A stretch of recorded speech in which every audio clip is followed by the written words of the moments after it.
Zero our YouTube চ্যানেলে স্বাগত। আমরা আবার চলে এসেছি। আমাদের এবারের এপিসোডেও আমরা সাংবাদিকতার কতগুলো বিষয় নিয়েই আলোচনা করব, মানে যাকে আমরা বলছিলাম গ্লসারি, মানে বিশেষ পরিভাষা সাংবাদিকতা গণজ্ঞাপনে ব্যবহৃত হয়। তো আমরা এই সাংবাদিকতার মধ্যেই থাকি, তার কয়েকটা পরিভাষাই তোমাদের আরেকটু পরিচয় করিয়ে দিই। দেখো, ইতিমধ্যেই আমরা একটা এপিসোডে তোমাদের বলেছি যে সংবাদপত্র নিয়মিত পড়তে হবে, ওটা তোমার একটা অন্যতম টেক্সট বুক, বিশেষত যারা নতুন সাংবাদিকতা গণজ্ঞাপন নিয়ে পড়তে এলে এবছর থেকে। তো এই সংবাদপত্রের ক্ষেত্রেই একটা গুরুত্বপূর্ণ টার্ম হচ্ছে অ্যাবাভ দ্য ফোল্ড, আর একটা হচ্ছে বিলো দ্য ফোল্ড। এটা অবশ্য এখন ডিজিটাল মিডিয়ার ক্ষেত্রেও ব্যবহৃত হচ্ছে, কিন্তু এই দুটো শব্দ বন্ধনীর উদ্ভব হয়েছিল সংবাদপত্রের ক্ষেত্রে। কি, তোমরা যদি বাস স্ট্যান্ডে বা স্টেশনে যেখানে সংবাদপত্র বিক্রি হচ্ছে, মানে সংবাদপত্র কেউ বিক্রি করছেন, কোনো হকার দেখো যে সংবাদপত্র সাজিয়ে রেখেছেন বা একটা দড়ির মধ্যে ঝুলিয়ে রেখেছেন, দেখবে সংবাদপত্র, ধরো এইটা হচ্ছে একটা সংবাদপত্র আর কি, ওপর থেকে নিচ পর্যন্ত। তো দেখবে যে সংবাদপত্রটা এটা ওপরের অংশ, সংবাদপত্রটা আসলে তোমার কাছে এইভাবে রয়েছে, ঠিক আছে, মানে এইভাবে রয়েছে, মানে তুমি ওপরের অংশটা দেখতে পাচ্ছ, নিচের অংশটা দেখতে পাচ্ছ না। এই যে ভাঁজ করা রয়েছে সংবাদপত্রটা, তাই না? আমরা এইভাবে খুললে এরকম খুলে যাবে সংবাদপত্রটা, অথবা এই রয়েছে। এই যে ওপরের অংশটা এটাকে বলে অ্যাবাভ দ্য ফোল্ড, আর এই যে নিচের অংশটা এটাকে বলে বিলো দ্য ফোল্ড, ঠিক আছে? এটার একটা তাৎপর্য আছে কিন্তু এই নামকরণের। আসলে সংবাদপত্রের পৃষ্ঠার, মানে এটা শুধু প্রথম পৃষ্ঠা বলে নয়, ভেতরের পৃষ্ঠাতেও একই।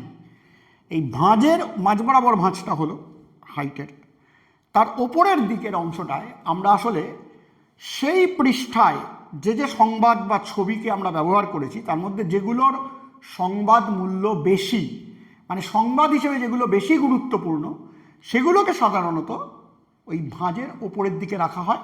অ্যাবাভ দ্য ফোল্ডের তাৎপর্য সেটাই। আর যেগুলো, মানে যে সংবাদ, যে ছবিগুলোর সংবাদ মূল্য কম, তুলনামূলকভাবে কম, বা সংবাদ হিসেবে একটু কম গুরুত্বের, সেগুলোকে আমরা এই বিলো দ্য ফোল্ড, মানে ভাঁজের নিচের অংশে রাখি, ঠিক আছে? এইখান কারণেই এই টার্মিনোলজিটা গুরুত্বপূর্ণ, অ্যাবাভ দ্য ফোল্ড আর বিলো দ্য ফোল্ড। তাহলে একটা সংবাদপত্র তার উচ্চতার মাঝ বরাবর ভাঁজ করা হলে উপরের অংশ অ্যাবাভ দ্য ফোল্ড, নিচের অংশ below the fold. Above the ফোল্ডের সাংবাদিকতায় বা সংবাদপত্রের ক্ষেত্রে তাৎপর্য হচ্ছে যে ওই পৃষ্ঠার জন্য যে যে সংবাদ, প্রতিবেদন এবং ছবিকে বাছাই করে রাখা হয়েছে যে এই পৃষ্ঠায় যাবে, তার মধ্যে ওই উপরের অংশে যাবে অ্যাবাভ দ্য ফোল্ড, সেই অংশটা, তাতে যাবে বেশি গুরুত্বপূর্ণ খবরগুলো, মানে তাদের সংবাদ মূল্য বেশি, আর তুলনামূলকভাবে কম গুরুত্বপূর্ণ, সংবাদ মূল্য কম, এমন খবর ও ছবি যাবে নিচের অংশে। প্রথম পাতাতেও তাই, ভেতরের পাতাতেও তাই, ঠিক আছে? এবং যে কারণে আমরা একদম প্রথম পাতায় দেখবে সেদিনের সব থেকে গুরুত্বপূর্ণ খবরটাই থাকে সবার উপরে, অ্যাবাভ দ্য ফোল্ডে, ওটা বিলো দ্য ফোল্ডে থাকে না। এটা এখন ডিজিটাল মিডিয়ার ক্ষেত্রেও ব্যবহার করা হচ্ছে। কীভাবে ব্যবহার করা হচ্ছে? তুমি একটা ডিজিটাল পোর্টাল খুললে, নিউজ পোর্টাল, মনে করো তুমি একটা দ্য ওয়াল বলে একটা পোর্টাল আছে, তুমি সেটা খুললে, ঠিক আছে? বা ধরো তুমি নিউজ ক্লিক খুললে, বা ধরো তুমি দ্য ওয়্যার খুললে। তুমি যে পোর্টালটা খুলছো, যেই খুললে প্রথম তোমার কাছে যে স্ক্রিনটা ভেসে উঠছে, সেটাই হচ্ছে অ্যাবাভ দ্য ফোল্ড। স্ক্রল করে তুমি যে পরের স্ক্রিনটাকে সরিয়ে পরের অংশে যাচ্ছ, তখন ওটা হচ্ছে বিলো দ্য ফোল্ড। এবং তুমি বুঝতেই পারছো অ্যাবাভ দ্য ফোল্ডটা হচ্ছে খুব সীমিত জায়গার মধ্যে, কারণ স্ক্রিনে যতটুকু এসছে। আর তারপরে স্ক্রল করে তুমি বিলো দ্য ফোল্ড, সেটা বোধহয় আদি অনন্ত আর কি, চলছে তো চলছে, চলছে তো চলছে। তাহলে ডিজিটাল মিডিয়ার ক্ষেত্রে অ্যাবাভ দ্য ফোল্ড হচ্ছে যে আমরা আমার স্মার্টফোনে অথবা আমি আমার কম্পিউটারে, সেটা ডেস্কটপ হোক, ল্যাপটপ হোক, ট্যাব হোক, আমি একটা নিউজ পোর্টাল খুললেই প্রথম যে স্ক্রিনটা পাচ্ছি, বা প্রথম স্ক্রিনের যে প্রথম যে অংশটা পাচ্ছি ওই পোর্টালের, সেটা হচ্ছে অ্যাবাভ দ্য ফোল্ড। স্ক্রল করে যে অংশে ঢুকবো সেটা হবে বিলো দ্য ফোল্ড। কারণ স্ক্রল করার আগে পর্যন্ত প্রাথমিক স্ক্রিনটাই হচ্ছে আমার কাছে অ্যাবাভ দ্য ফোল্ড, তারপরে হচ্ছে বিলো দ্য ফোল্ড। এবং এক্ষেত্রে ওই একই মানে বৈশিষ্ট্য দেখা যায় যে খুললেই যে খবরগুলো আমি দেখতে পাবো সেগুলো হচ্ছে আসলে বেশি ইম্পর্টেন্ট, বেশি গুরুত্বপূর্ণ খবর। এবং স্ক্রল করে যত নিচে যাব তত দেখা যাবে যে আমি তুলনামূলকভাবে কম গুরুত্বপূর্ণ বা সংবাদ মূল্যের বিচারে যেগুলো একটু পিছিয়ে আছে সেই খবর, এমনকি ডিজিটাল মিডিয়ায় তো পুরনো খবরও পাওয়া যায়, দেখবে এই পুরনো খবরগুলো সব ওই পেছনের দিকে চলে গেছে, স্ক্রল করে তুমি পুরনো খবরে যেতে চাচ্ছ, হয়ে গেল। এরপরে যে টার্মিনোলজিটা বলবো, দুটো টার্মিনোলজি আবার এরকম রিলেটেড, একটা হচ্ছে সেন্টার স্প্রেড, একটা হচ্ছে DPS, double page spread. Centre spread কি? একটা খবরের কাগজ 8 পাতাই হোক, জোর সংখ্যার পাতা তো থাকবেই, 12 পাতাই হোক কি 16 পাতাই হোক, মাঝ বরাবর যে দুটো পৃষ্ঠা মুখোমুখি থাকে, তারা একটা 8 পৃষ্ঠার কাগজ, তার আসলে 4 নম্বর পাতা আর 5 নম্বর পাতা পাঠকের দিক থেকে। এই 4 নম্বর পাতাটা থাকবে হচ্ছে পাঠকের দিক থেকে, পাঠকের বাঁদিকে, আর পাঠকের দিক থেকে থাকবে ডান দিকে 5 নম্বর, মানে বিজোড় সংখ্যক পৃষ্ঠাটাই। 8 পৃষ্ঠার কাগজ হলে তার 4 আর 5 নম্বর পাতাটা হচ্ছে মুখোমুখি পাতা। যদি এটা 12 পৃষ্ঠার কাগজ হয় তাহলে 6 আর 7 নম্বর পাতাটা হচ্ছে মুখোমুখি পাতা।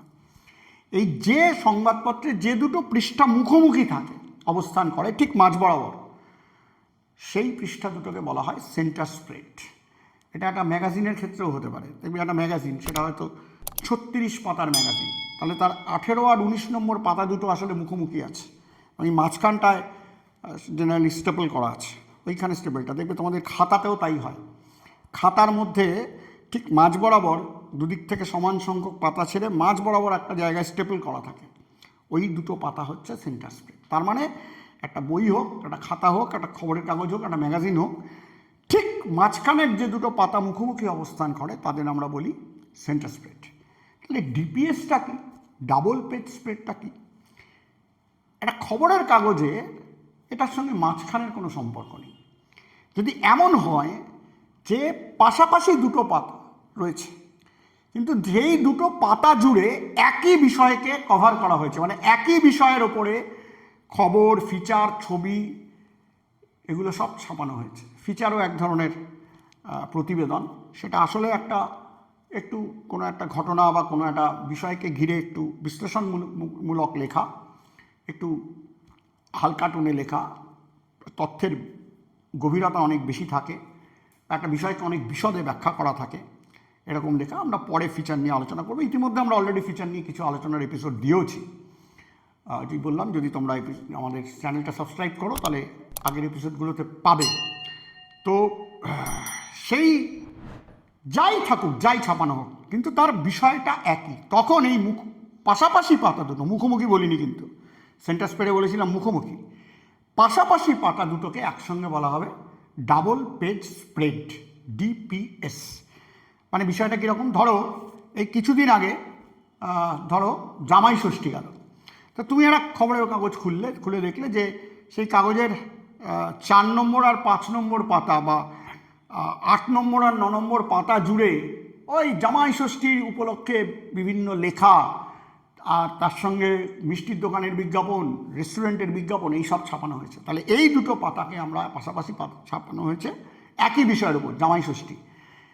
বিষয়টা হতে পারে 1 জুলাই চিকিৎসক দিবস, তবে এই চিকিৎসক দিবস উপলক্ষেই এরকম পাশাপাশি দুটো পাতা, যে কোনো পাশাপাশি দুটো পাতা ব্যবহার করেছে একটি খবরের কাগজ, যেখানে একই বিষয় চিকিৎসক দিবস, তাতে আমরা চিকিৎসা নিয়ে, নার্সিং পরিষেবা নিয়ে, প্যাথোলজিক্যাল টেস্টগুলো নিয়ে আমরা কিছু লেখা ছাপিয়েছি, একটা খবরের কাগজ ছাপিয়েছে, আর তার সঙ্গে ওরকম কিছু নার্সিংহোম, প্রাইভেট হসপিটাল, ডায়াগনস্টিক সেন্টারের বিজ্ঞাপনও ছাপানো হয়েছে। আচ্ছা, বিজ্ঞাপন থাকুক বা না থাকুক, বিষয়টা এক, তাহলে এইটা হচ্ছে আসলে ডিপিএস, ডাবল পেজ স্প্রেড। ধরো এই যে যদি বলি যে নিট কেলেঙ্কারি, মানে নিটের প্রশ্ন ফাঁসকে ঘিরে যে বিক্ষোভ হয়েছে, ধরো একটি খবরের কাগজ তার পাশাপাশি দুটো পাতাকে ঘিরে এই যে নিট পরীক্ষাটা কি, তার প্রশ্নপত্র ফাঁস কি হয়েছে ঘটনা, এবং তারকে ঘিরে ভারতবর্ষের বিভিন্ন রাজ্যে যাদের আমরা তোমাদের যে জেনজি বলছি, তারা কিভাবে রাস্তায় নেমে এসেছে প্রতিবাদে, এই সবটা নিয়ে ওই কাগজটি কতগুলো প্রতিবেদন ছাপিয়েছে, কিছু ছবি টবি ছাপিয়েছে। তখন এই দুটো পাতাকে আমরা বলবো সেই দিনের জন্য ডিপিএস, ডাবল পেজ স্প্রেড। আশা করি ব্যাপারটা তোমাদের কাছে ক্লিয়ার। বাড়িতে সংবাদপত্র উল্টে দেখতে গিয়ে যদি কখনো দেখো যে সামনে 15ই আগস্ট আসছে, যদি কখনো দেখো, বা ধরো আরও সামনে হয়তো পুজো আসবে, বিজয়া সম্মেলনী আসবে, দেখলে যে কোনো একটা কাগজ তার পাশাপাশি দুটো পাতা ঘিরে এরকম একই বিষয়ের উপর আরও অনেক ঘটনাও ঘটতে পারে তাকে ঘিরে, যে তারা ওই রকম নানা রকম লেখা ছবি ছাপিয়েছে, রিলেটেড কিছু বিজ্ঞাপনও আছে বা নেই, তখন ওই পাতা দুটোকে তুমি নিজেই বলবে এটা হলো ডিপিএস, ডাবল পেজ স্প্রেড। সুতরাং এই কটা টার্ম এই এপিসোডের জন্য, পরের এপিসোডে এরকম আরও অনেক টার্ম আছে আমরা বলবো। আজ এইটুকুই, ভালো থেকো, ধন্যবাদ।